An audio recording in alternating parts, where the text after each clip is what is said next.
Lord Lyon, councillors, ladies, gentlemen, welcome to people who are attending from our partners Cupar Heritage and our consultants and partners CMC Associates. Mike will be speaking to you later, of course, and to board and members of Cupar Development Trust, and to the volunteers who've been involved in this signage project. I see some on screen. Also to guests from other Cupar-based organisations and those from organisations from beyond Cupar in what we now refer to as Cupar and District, which is basically the catchment area for Belbaxter. Groups from there have collaborated with us in the current applications that we've made to the Creative Communities Fund and to the more recent one, the National Lottery Heritage Fund, which is working with Museums and Galleries Scotland. Falkland, Ochtamachty and Ceres have all been involved, which is very gratifying. Also a sincere welcome to those who cannot be with us live, but have asked for the link to the recording. You're just as welcome whenever you look in. COVID has shown the need for new ways of working, hasn't it? On behalf of Cupar Development Trust and our partners, sincerest thanks to Fife Council for funding the project and for recognising Cupar as a place which is ready and able to deliver. The Council's Town Centre Regeneration Fund and the transportation team have been vital. Mainstream public funding is vital to our area, and we thank Cupar's 3 councillors who work together on issues like these.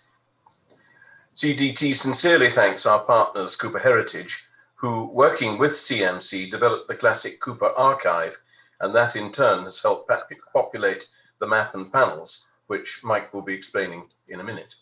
And that archive is now on CMC Flow, which again, Mike will explain. And we have thanks also to all the volunteers who contributed details to the map and the panels and were consulted on accuracy. But we must owe particular thanks to David Kirk, who drove the entire project while he was chair of CDT and kindly continued leading it after retiring from the CDT board last December. I'd like to give you a brief reminder, if I may, of how the signage project and other Cupar Development Trust projects started. Simon is going to screen share, and there we go. There is a page from Cupar Development Trust's new website, the reports page. There are 3 reports on that page, and these are the reports which drive CDT's agenda for action. The first on the left is the 2014 Built Environment Forum Scotland report on Cupar Town, which basically said that Cupar did not make nearly enough of its history and assets. Then, top right, we have the 2016 Planning Consultation, the charrette, and that showed the need for the arrival signage. Oh, and lots of other things too, but certainly arrival signage. And then we have the 2017 Interpretive Plan prepared for us by Mike and his team at CMC Associates with a very hard working group. And that interpretive plan showed the need for interpretive signage. This Cupar signage project has been very timely. It progressed during lockdown, making Cupar ready to show off its retail and service town centre, as well as its history and heritage, both to Fifers and visitors from further afield post-COVID. The arrival of our digital improvement district, Cupar Now, and Simon, who's hosting us tonight on the Zoom, is of course Mr. Cupar Now, is a hugely valuable and timely arrival, not least in the context of this evening, since, as Mike Spearman of CMC will explain in tonight's main event, the new signage is digitally based. Also, Cupar Now's free town centre Wi-Fi will directly support the use of the signage. If any Cupar at Christmas event is possible, Santa will be invited to hand over the lectern at the cross, seasonally wrapped, of course, to Gina Logan, Chair of Cupar Community Council. The signage will then be formally unveiled by the Lord Lyon at a proposed major event in June 2021, which is part of the Creative Communities funding application. And it's grand that we have the Lord Lyon with us tonight. You've heard enough for me. You signed up to hear about the project itself. I now hand over to Mike.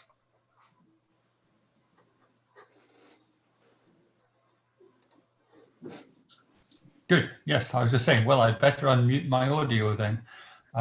Like the others, I'm shortly, oh, fine cat, going to share my screen with you, which means I don't really see an awful lot of you at that point, but I'm sure if you want to ask questions and things like that, just take a note of them and we'll deal with them at the end. I'll move fairly quickly through this with a view to giving us time for discussion and possibly looking into a bit more detail.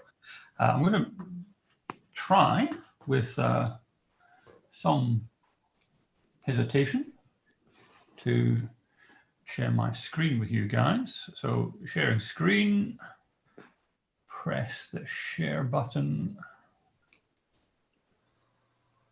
Okay, that sounds like you should be seeing my desktop, which is a pleasure to everybody, I'm sure. And now you should be seeing the first slide. Simon, I'm relying upon you to shout at me if I manage to botch things up here. I will do.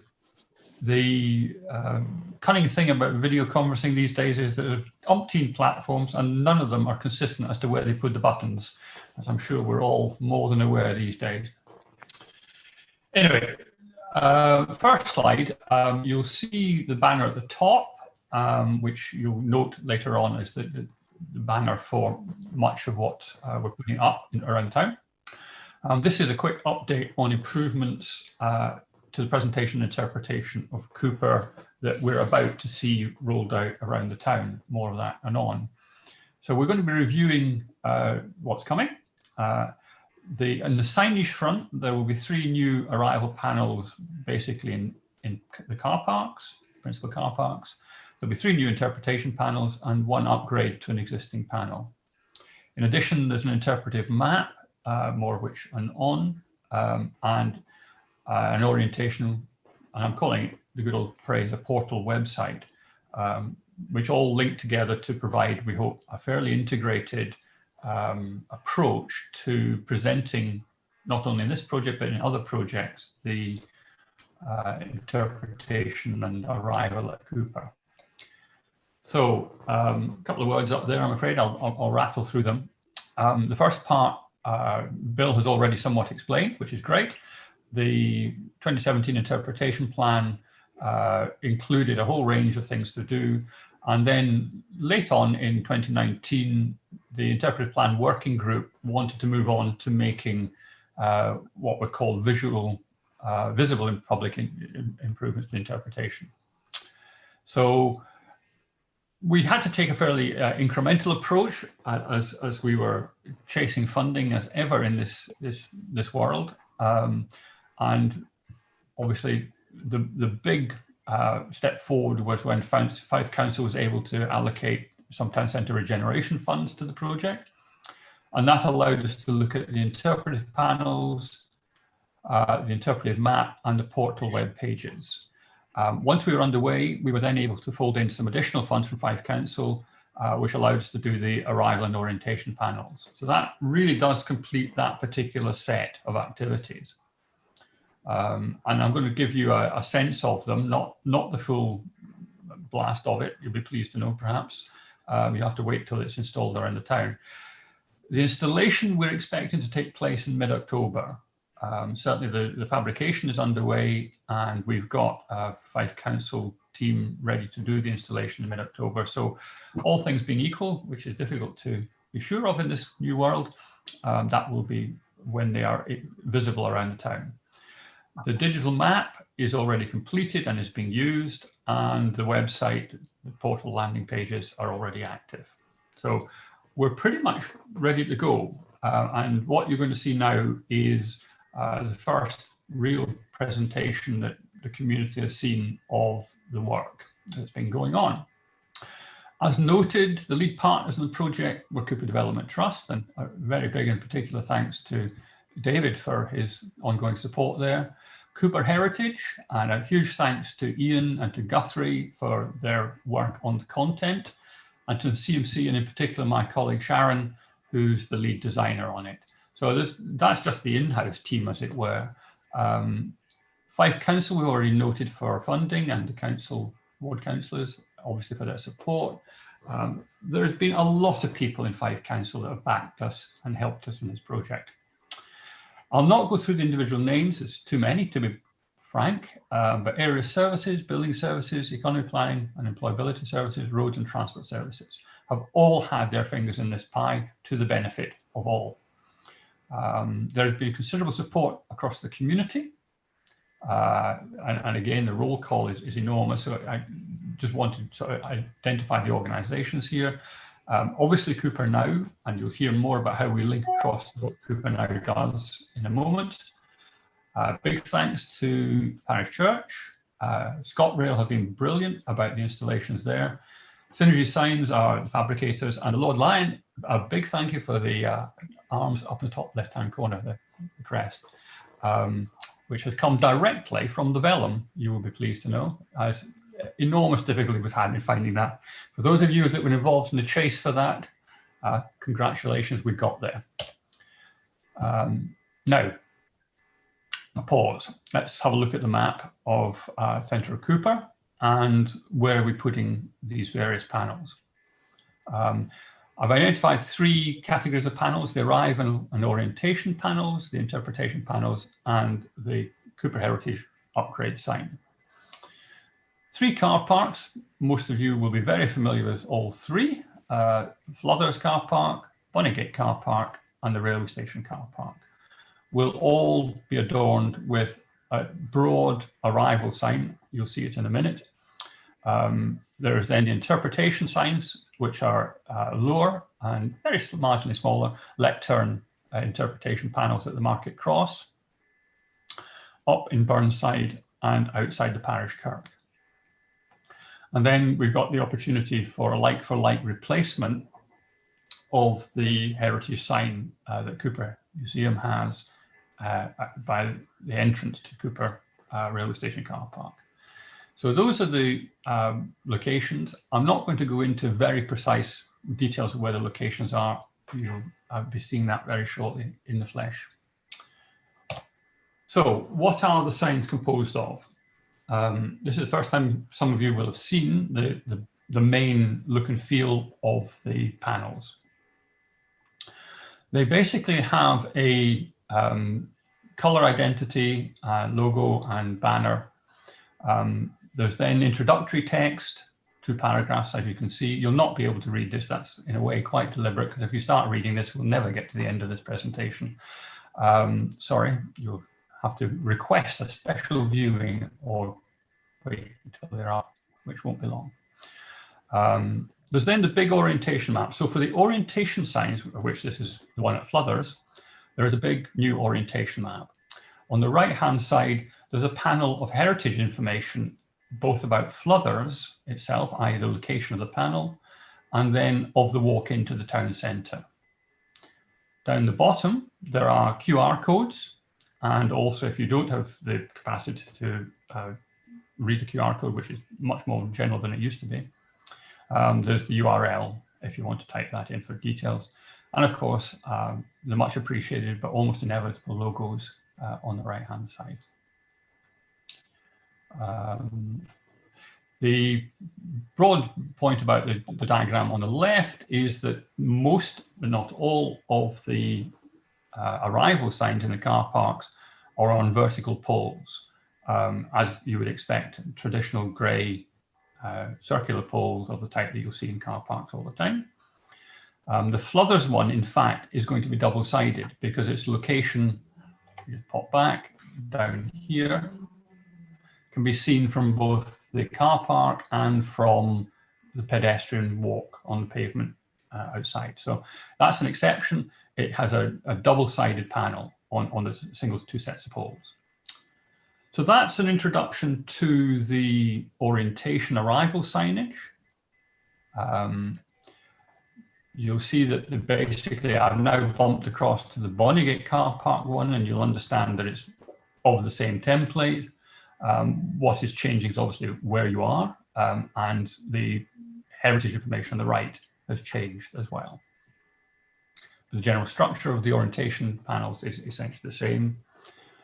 And then at the Next one, the third orientation and arrival sign is the one at the car park. Now, it is of a slightly different shape and form because it's actually bent into a lectern form. And that's why it's got a slightly different length to it. And away from you, that is for readability and access if you're in a wheelchair, etc. But the same principle applies. There's a map on the left, and on the right, there is relevant heritage information. And obviously the QR codes have been moved in a little bit to help the design of that particular setup. So those are the three orientation panels that are going to be up very shortly. Turning now to the interpretation signs. Here the pattern has shifted, the balance has shifted so that the map on the right is the lesser part of the interpretation, presentation of information, and there's much more interpretation about the heritage on the left. This is the market cross panel. You can see the diagram on the left, slightly different way of presenting it, but essentially presenting the point that this is a lectern.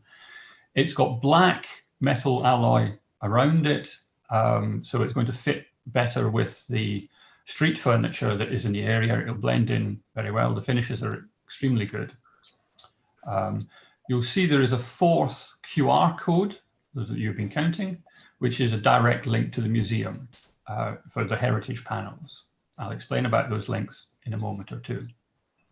So essentially what you've got is a panel which is intended as storytelling interpretation rather than orientation, but with enough orientation for you to find your way, in this case, not entirely necessary because you are there effectively to the market cross town centre.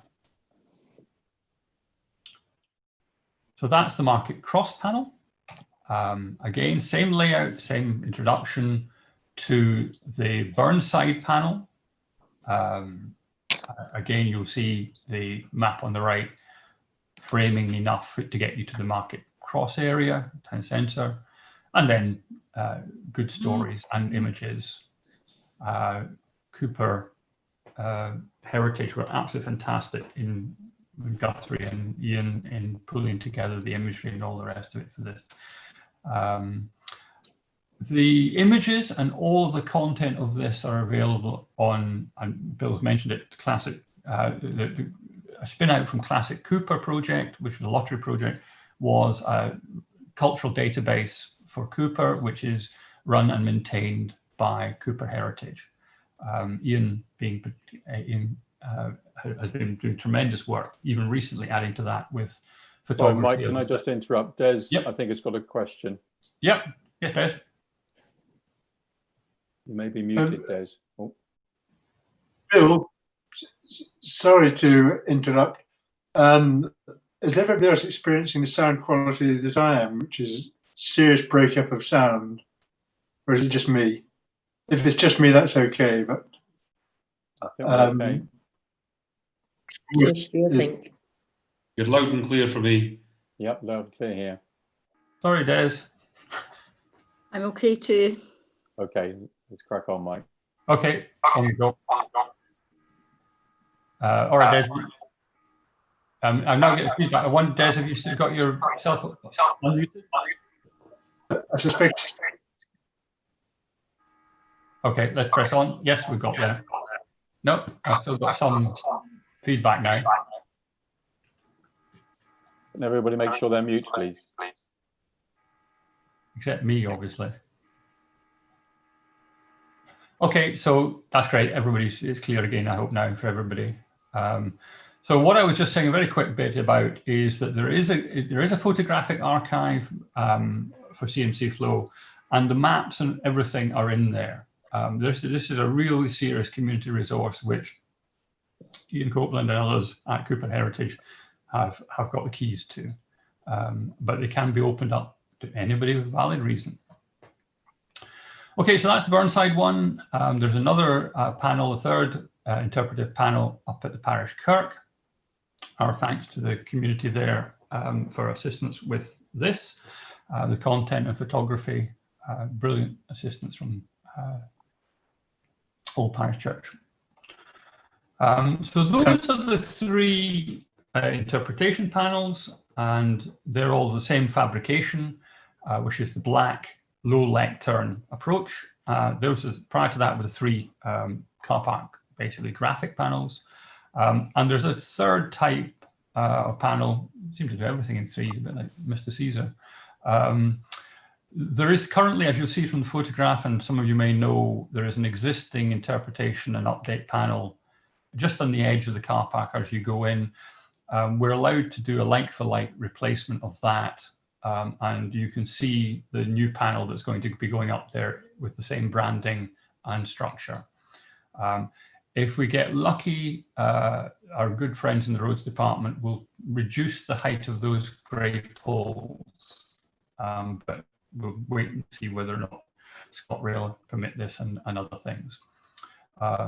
We do hope that there may be a further information short panel produced on the south side of the railway station. But again, there are constraints that ScotRail have to work within for where they can be located. So we wait and see if that one's coming through or not. But again, this is essentially a panel for promoting the very adjacent Cupar Museum.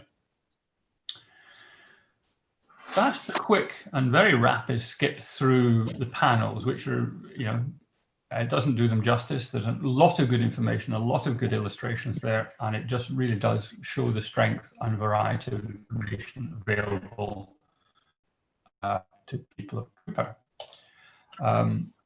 And I want to turn to one of the other deliverables, which is the interpretive and other map.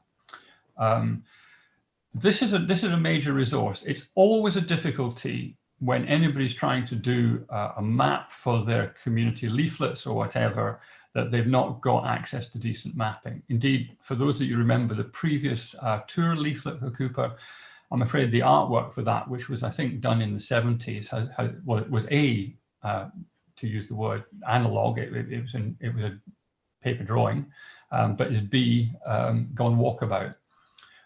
This is an entirely digital map. It is done in Illustrator, which is design standard software that's been around for years and it will be around for years. Almost any illustrator that you bring on board to do any artwork for you will be able to access it. And if not, we'll be able to find someone who does. But the multi-layered map that this is just one view of, you can see it's already different from what's on the panels. Just popping back to, sorry, that sort of thing where there's a lot more information. There's little windows and tabs and things like that on there, and there's the key of materials. All of that exists in layers for this map, which you can see building. I'll run this GIF again in a minute. You can see building up those layers to produce the map. Now that means that in effect, we can, as a group, hold this map as a resource. And if you need a map, whether in sustainable Cupar or for any other reasons, the base maps are done. It's a massive saving and consistent standardization on the map. So do feel free, if you're needing map of Cupar, feel free to ask for this map. And I suspect Ian Copeland at Cupar Heritage is one of the best sources of it, or just come back to us. It's there. Somebody needs to mute something. Des, I think that's you again. Can you mute? Yeah, I've just moved over to my iPad because the computer wasn't working at all. Are you hearing us all right now, Des? I'm hearing you fine on the iPad. The main computer was not working at all. Now I'm here. How do I mute? Bottom left-hand corner of your picture. Bottom left-hand corner, Des. Yeah. Okay, so this is the assembled, and it's the map that is being used on the graphic panels. And you've seen already that we're doing details off of it as well. That's one of the other things to note. The base map is a vector map, for those that you follow that information, which means bluntly that you can zoom in to it as far as you want to go. So it's good for details, it's good for general town. It's a resource. manage this. Now, one of the other sort of structural things that we've put into play, and I apologize for this busy map, busy diagram as well, is the portal. We now what we've done, and this was a strategic decision with the QR codes. One of the historic problems with QR codes is that they tend to point at a single website page, and if that page changes, then it's not terribly successful going forward. All of these QR codes point to a website that the Cupar community controls. It was previously the classic Cupar website, and it is now the Welcome to Cupar landing page. Cupar controls that website and can do, frankly, what it wants with it. And what we're doing with it at the moment is all of the information about the classic Cupar project is now moved across to Cupar Heritage's website. So we've not lost anything. And we're now using this as a QR code landing page website. So if you can see somewhat of the template there that is designed for a phone landscape, a phone portrait shape. And essentially, if you photograph the welcome page with your phone or tablet, you will land on the welcome page, which is the main page here in the center. From there, you can imitate what you would have done with the QR codes. You can turn across to what's on, to the guides, or indeed to the museum pages. So one click and you're in and you're moving through. You can then drop down. So if you go to the what's on page, this is where we point, broadly speaking, to the Cupar Now set of pages and events. So the community blog is accessed there. News and events is accessed from the Facebook page, and then Cupar Clicks is there off for retail news. I emphasize here that this is the opening gambit. What people want to do just gets done. If we want to put a campaign on here, if we want to do anything else, this is the current landing page setup. The only thing we can't change because it's printed is the 4 QR codes which are down at the bottom there. Welcome Museum, what's on guides. If we want to, we can change what they point at, but we can't change the number of them. And we can change, but we can't change the content, as I said. If you hit the guides one at the moment, you can download the interpretive map in its full form, or you can just look at it and use it, or you can click on the couple of trails that are currently made and available on Cupar Heritage's website.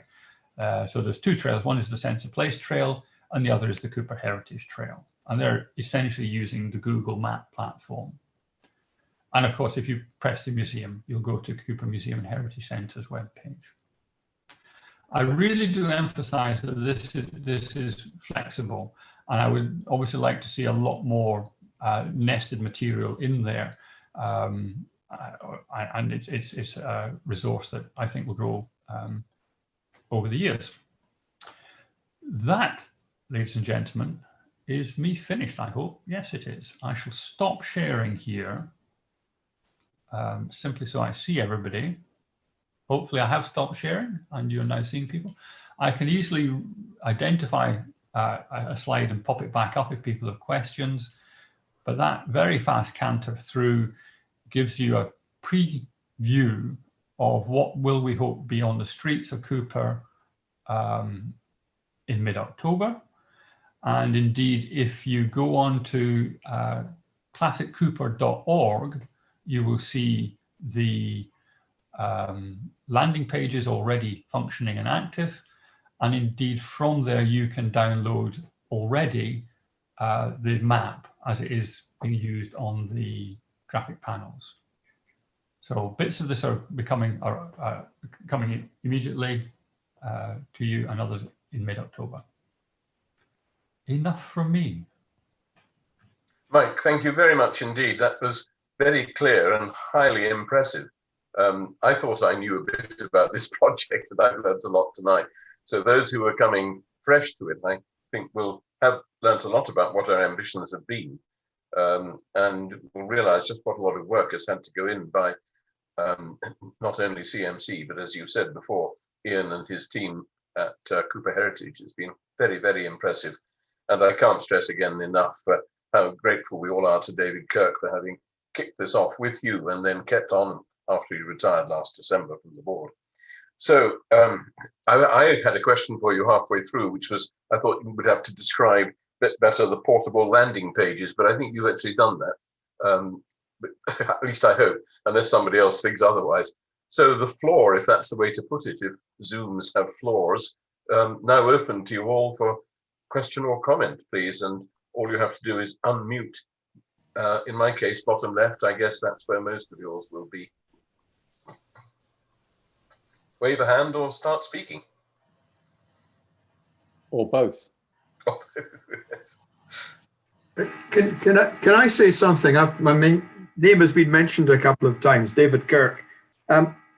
One of the things that we really want to emphasize here is this project's taken about 5 years. I think Bill pointed that to bring forward. It took a kickstart to get ourselves thinking about what is it about the town that we want to make visible. It then took us into the exercise of thinking how that was going to be done.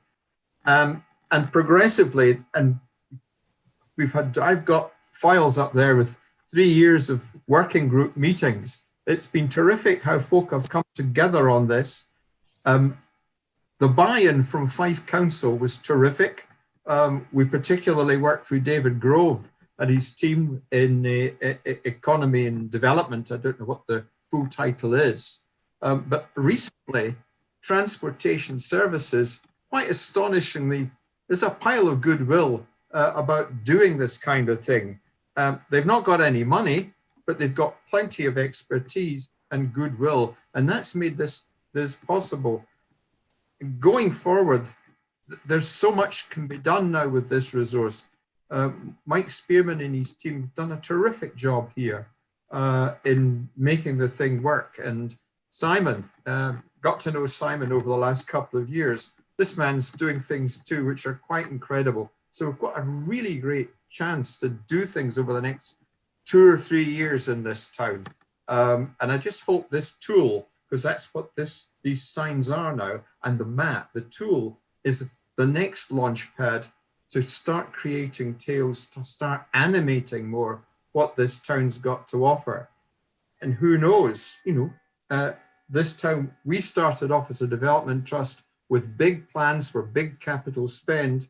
Maybe we've had to tone our time down recently, but I think the spend will come back on, and we've really got to be ready to think about how to realize that, the Duncan Institute and so forth. So absolutely great to hear this tonight, Bill and Simon, and thank you for that. Nick, did you have a question? Yes, it was more a comment, and it's probably on behalf of Julia and myself as well, although I haven't checked with Julia first of all. We were both involved in the charrette, which Mike mentioned back in 2016, and I just think it's great to see one of those proposals from that charrette, which was already in play before, but it was written into the charrette report and got community endorsement. It's just great to see it happening, and I realise it's taken a huge amount of work from what Mike and David have said, but it's still great to see it happening. And I think the mix that you've done of physical signage, online stuff, it's all bang on the money of what's kind of current best practice, and I just think it looks brilliant. So congratulations, I think it's great. Thank you.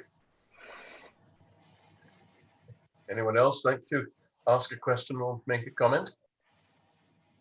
I'd just like to Julia's not say, projecting, I see. Very nice to hear most of what Mike said and Mr. Bishop now said, but just like to endorse what the others have said. This is worked out phenomenally well, and I'm incredibly impressed by what you've produced. I've been out of the loop on this project for the last year or so, and it's looking really impressive. I very much look forward to seeing it and using it. So well done, Mike. Karen, did you have a question? Yes, thanks. It's really good. I'm really pleased that we're at this point. It's taken a long time. It's been an amazing amount of work by everyone who's been actively involved. I'm just been an overlooker from outside, really, and it's nice to see something happening. My only comment would be regards the the shape of the board. Now, obviously, you've said that the one at the station is going to be suitable for, I suppose, wheelchair users, etc., to be able to view it. Is there any sort of way that we can change the shape of the other ones so that they're also more accessible? I imagine Moira might have something to say about accessibility as well, going on what her business is within the disabled market for tourism. So it's just a comment more than anything else. I'm sure that has been looked at, but it's just a comment. The lectern pattern is what we're using for exactly the same reasons at all the interpretation locations. So there are only 2 vertical panels which are in the car parks, and part of the reason that they are vertical is the constraints of car park space. But all of the QR code, the things that you would then engage with, are at the bottom for obvious reasons. So if you are wanting to look at it to reach the QR codes, they're within reach. The other side of it is that the point sizes, which you don't really get a sense of in this little presentation, but these are big. So the standoff distance for reading it is pretty straightforwardly, you'll be able to read it from a sitting position for all of them. So as far as we can, and you can never do this perfectly, unfortunately, it is attended to. The thing I would really like to say, though, to this, and it's an open invitation to everybody, is that the QR codes allow us to do so much in terms of presenting stuff in ways that are more accessible for people. There's no reason why we don't have red material. There's no reason why we don't add more accessibility information. The platform to give us a channel for communication is what we've put in place. The items of communication are as much and can be structured in accessible ways. The challenge is there for everybody to pick up. Karen, I think that was a very good question. I understand why you asked it. Moira and I discussed at some length the disabled facilities in the town, and there was a debate. You won't have seen it because the maps were too small tonight, obviously. But in the codes up the top, one of the things obviously is toilets, and we had quite a debate about whether we should put disabled toilet or whatever in it. And then we realised, well, think of the one at the Bonnygate, which used to have a disabled toilet but doesn't have now. And we were worried that if we built that into the map, it would be it ran the risk of being out of date. And Moira explained to us very helpfully that those who are seriously disabled and plan journeys do their homework before they set off, and they know where there are changing places, toilets, and where things are accessible and where they're not. So I hope, I understand entirely the spirit of your question. I think we have taken it into account, but everything's open to improvement. Thanks, Bill. Can I just chip in there? So Mike mentioned in terms of the QR codes, some of the chats we've had, and again, this will be for down the line, but the opportunity is there to have a QR code that can take you to that portal. But from there, we can have video guides, we can have audio guides linked. There's no restriction in terms of the additional information that makes everything more accessible to more people. So as Mike said, this is very much a starting point, but the opportunity is there to share so much more ongoing, just on the basis of those 4 QR codes. So it's a very neat structure. Anyone else got any questions or contributions? Ian? Bill, can I come in? Please do, Ian. Thank you. We've had a lot of talk about the voluntary effort that went into the project this evening.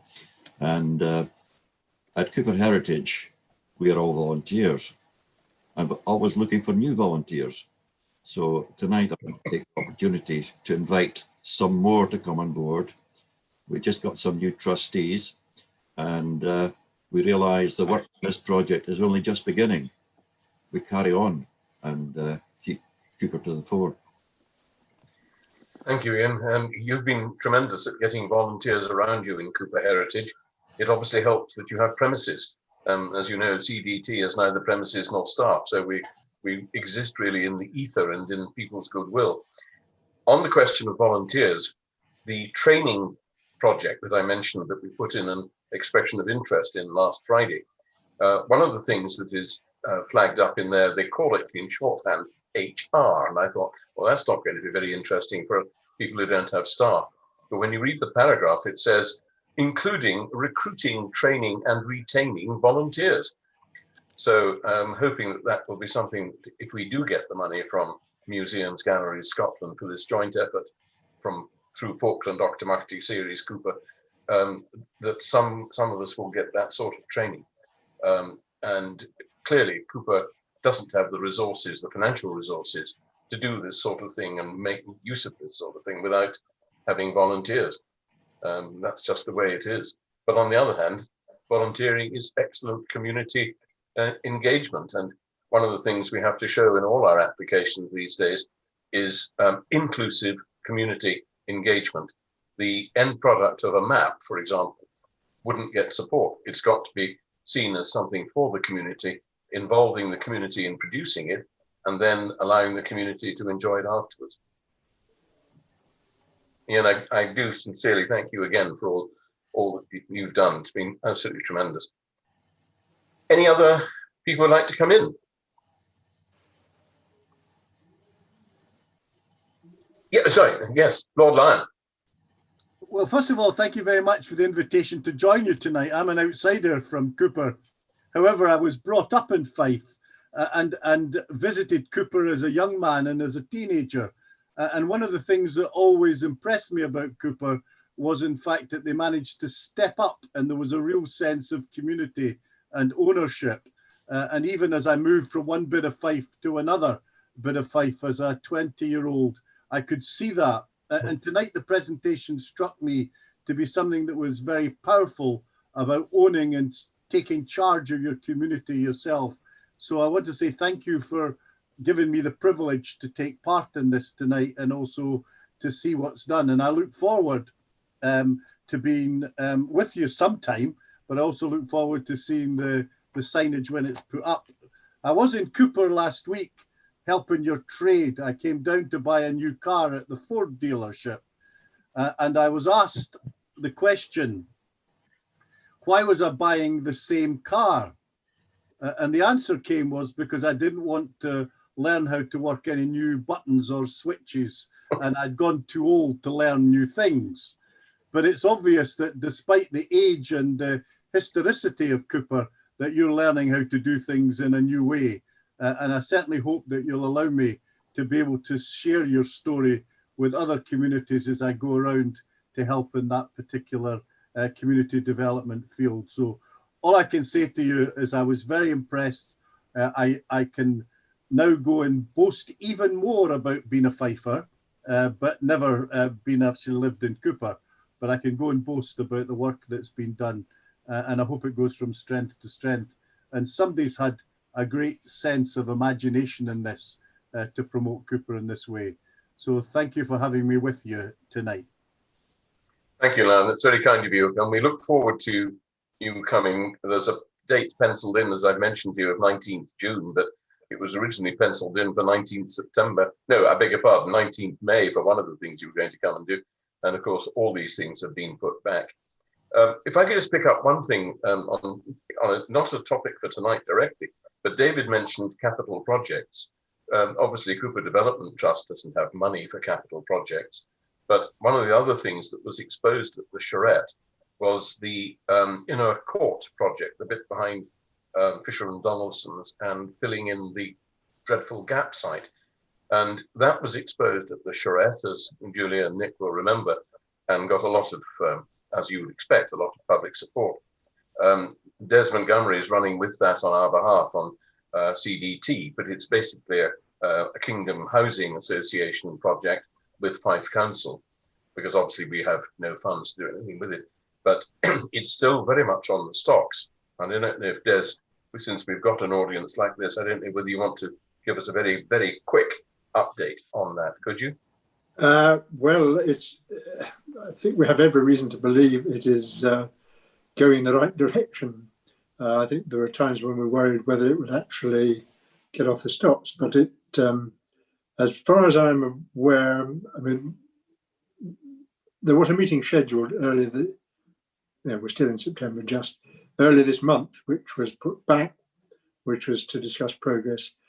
The next step will be a publicity for the revised project, which is being taken forward by Sinclair Watt Architects.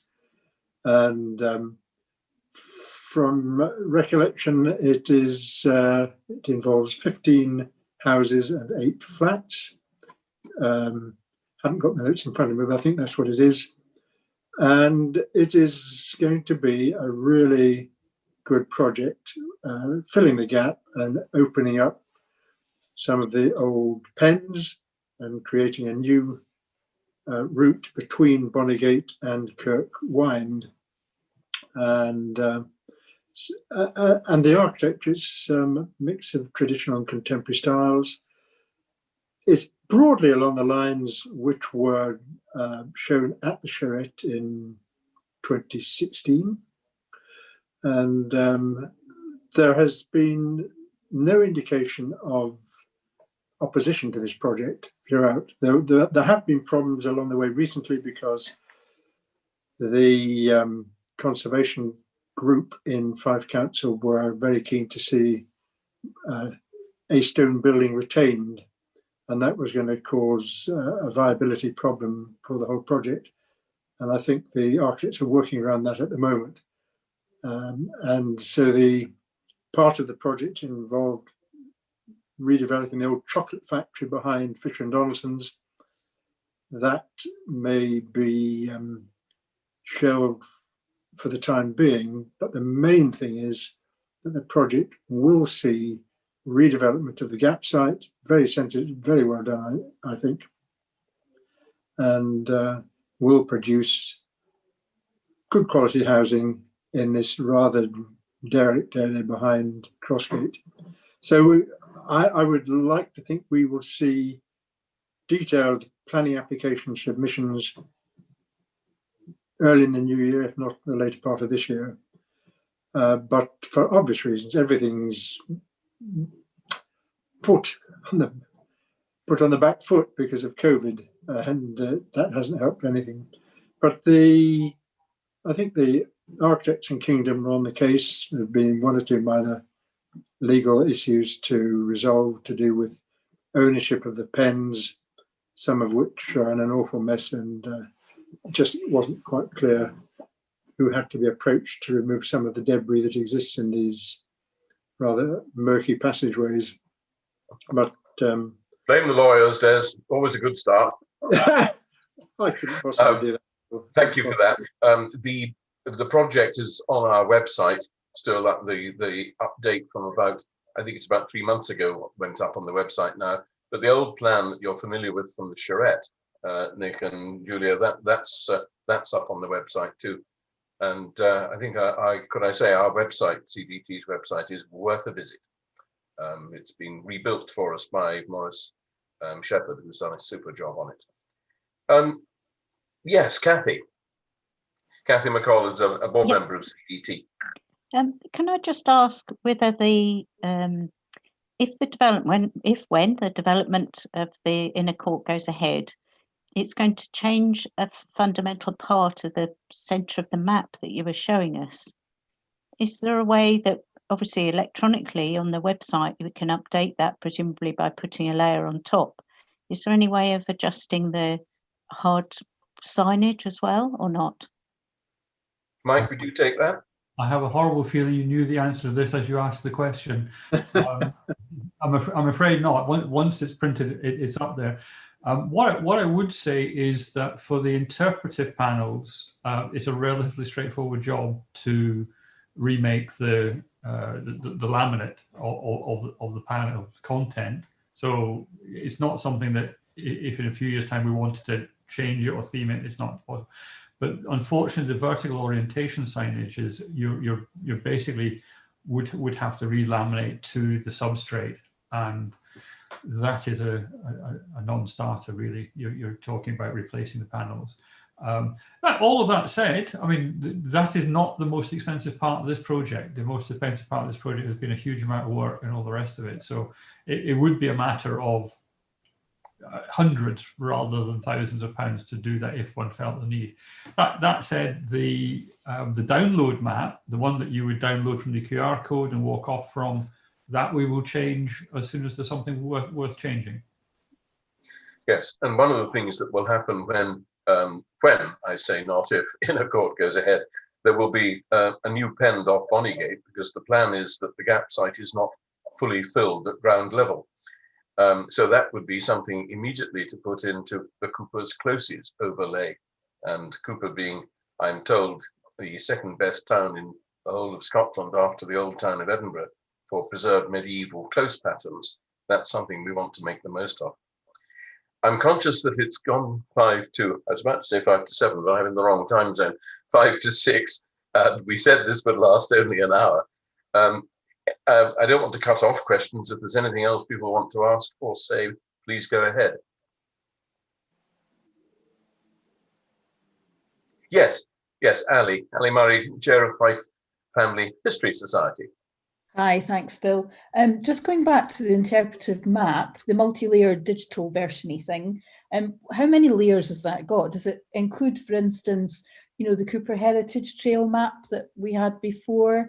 Would it have a layer to illustrate the various stop-off points, such as Fife Family History Society, as well as Cupar Heritage? That's what Ali's referring to, for those who those who may not have seen it recently. It was reprinted thanks to support from the Preservation Society and others as an early project here, just to give something. And that's for Mike to answer the question, though. The answer to that is that the ones that you saw flicking through there in the little GIF animation are the actual mapping data. And that was one of our surprises when we laid the previous map, the one that Bill has just shown the leaflet from. We finally understood how they made that map. And the answer is that they did use the basic structure of the town grid map, and then they drew the isometric images on top of that. So in fact, that has been fitted in, and it is one of the layers that's available in the map.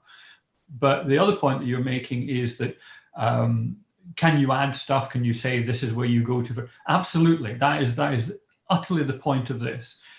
This is a base map that if you want to change the information that's on it, you can do. It's a matter of putting a blob on the map. If you've got anybody with Illustrator skills and software, then you can do it yourself. If not, then any competent illustrator would be able to come in and do it, or we can come in and do it. Okay, that's great. Thank you very much. Anyone else conscious of time now? Alison's just had to drop out. She sent her apologies, but she's got another call to do. So, Alison, who's chaired Cupar now, as well as the Businesses Association, and been on the working group, and is a trustee of 3 Estates Cupar. I'm not surprised she's got somewhere else to go to. I'm very glad she was here. All right, I think I'll wrap things up now. I can hear our little village clock saying it's the hour. I'm handing back to Simon now for the final mechanics, but a sincere thanks to Mike Spearman for tonight's presentation. A sincere thanks to Simon for hosting this whole thing.